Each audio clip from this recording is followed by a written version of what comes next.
The galaxy had long since settled into an era where interstellar pairings were standardized. Every species, every civilization, had a system. Mates were assigned, bonded, and synchronized. Most humans were paired with compatible companions, thoughtful, steady, predictable.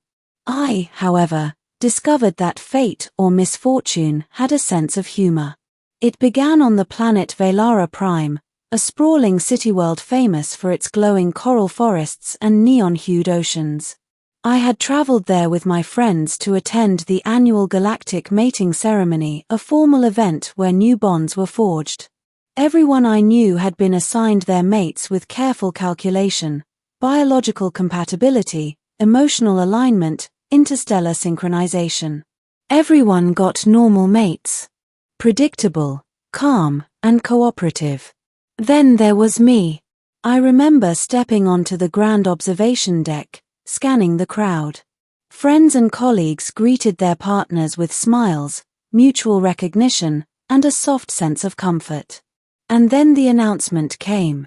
My assigned companion approached, and time seemed to distort. She didn't walk. She prowled. Her steps were a careful combination of grace and unpredictability, like a storm contained within a dancer's body. She had violet-scaled skin that shimmered with iridescence, hair like flowing strands of starlight, and eyes that seemed to contain the chaos of 1,000 suns. When she stopped in front of me, I felt an involuntary shiver. "Human," she said, her voice low, melodic, and entirely commanding. "I am Princess Lysera. You are mine, apparently." I blinked. The term apparently came from my own mind. It felt absurd to speak it aloud. Everyone else's mates were calm, poised, warm. Lysera radiated wildness, unpredictability, and energy that seemed barely contained. Nice to meet you," I stammered, aware immediately that words would fail me in the presence of someone so overwhelming. Lysera tilted her head, inspecting me like a predator evaluating a potential challenge or perhaps a piece of art. "Do you know what it means to survive as my companion?" she asked. "Do you even understand the rules of being chosen by a princess of my lineage?" I swallowed hard. I think I'll figure it out." Her laugh was a ripple of light and sound that made everyone in the vicinity glance toward us. "You'll need more than that." The beginning.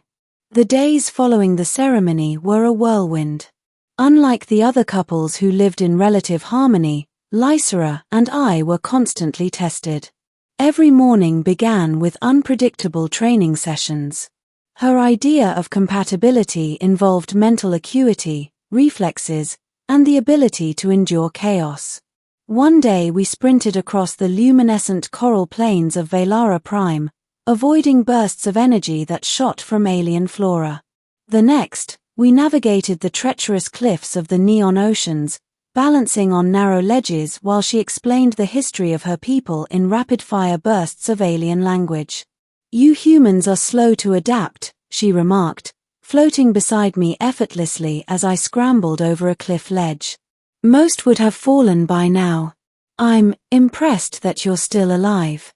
"I'm trying," I gasped, gripping a glowing vine.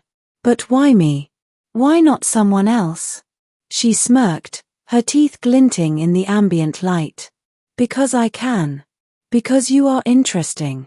Because everyone else got normal. You got me. A wild alien princess." It wasn't flattery. It was a statement of fact, and it carried weight I couldn't fully grasp. She was a sovereign of her people, accustomed to ruling, deciding, conquering, and surviving. And somehow, I was expected to keep up. The middle. As days turned into weeks, I learned the extremes of Lysera's personality. She could be playful, gentle even, but only for moments. Most of the time, she was a storm, a force that challenged every assumption I had about companionship. One night, under the glow of the twin moons of Velara, she brought me to the edge of a cliff overlooking the ocean. Bioluminescent waves licked the sky like liquid light. "You fear me," she stated flatly, not as a question. Yes, I admitted. I've never met anyone like you. And you will survive me, she said, her voice soft now, almost intimate. But survival isn't enough. You must learn, adapt, and grow.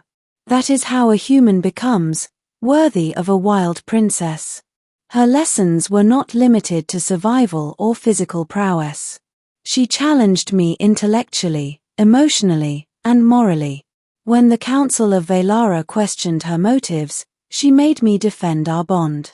When the court presented tests of loyalty and courage, she ensured I faced them alongside her. I began to understand that her wildness was not merely personality, it was her method of ruling, surviving, and selecting allies. Yet, there were moments of unexpected tenderness. One evening, she allowed me to sit beside her in her private quarters. The walls were transparent, showing the night sky of Velara Prime ablaze with stars. She handed me a small crystal vial. "Drink this," she said. "It will synchronize you with my aura. Only then can you truly understand me." I hesitated, then drank. A warmth flooded my senses, and suddenly, I could perceive her emotions as if they were my own. Her joy, her frustration, her curiosity, and her loneliness all became tangible. I realized then that surviving Lysera's wildness required empathy, not just skill. The revelation. Weeks later, the stakes escalated. A faction of alien nobles challenged Lysera's authority, claiming that no human could possibly survive as her companion and that my presence undermined the monarchy. They sent emissaries with weapons, traps, and threats. Lysera's reaction was swift.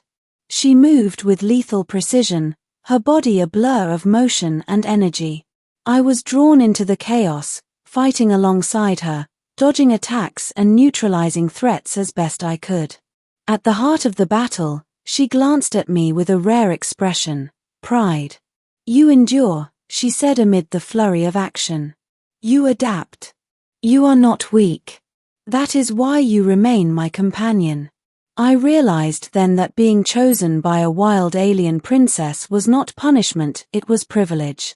I had been selected not for comfort, but for challenge, growth, and survival. The conflict. Even as we emerged victorious, the court remained wary. My presence threatened centuries of tradition, and the bond with Lysera was scrutinized at every turn. Yet, her wildness, her unpredictability, and her strength made her a figure none could easily oppose. And in a strange, unexpected way, I was learning to match her pace. We trained, adventured, and argued, but always together. I discovered that her wildness was not chaos without purpose, it was a method of life, a test of resilience, intelligence, and heart. I began to see patterns, rhythms, and intentions behind every action she took. Slowly, I became a partner, not merely a companion. The resolution. Months passed. Our bond solidified, tempered by trials, danger, and shared experiences. Lysera's wildness became less threatening, more exhilarating. I could anticipate her movements, understand her moods, and support her in ways that other humans could not. She, in turn, began to show me affection in subtle ways, a touch on the arm, a rare smile, a moment of quiet conversation beneath the twin moons.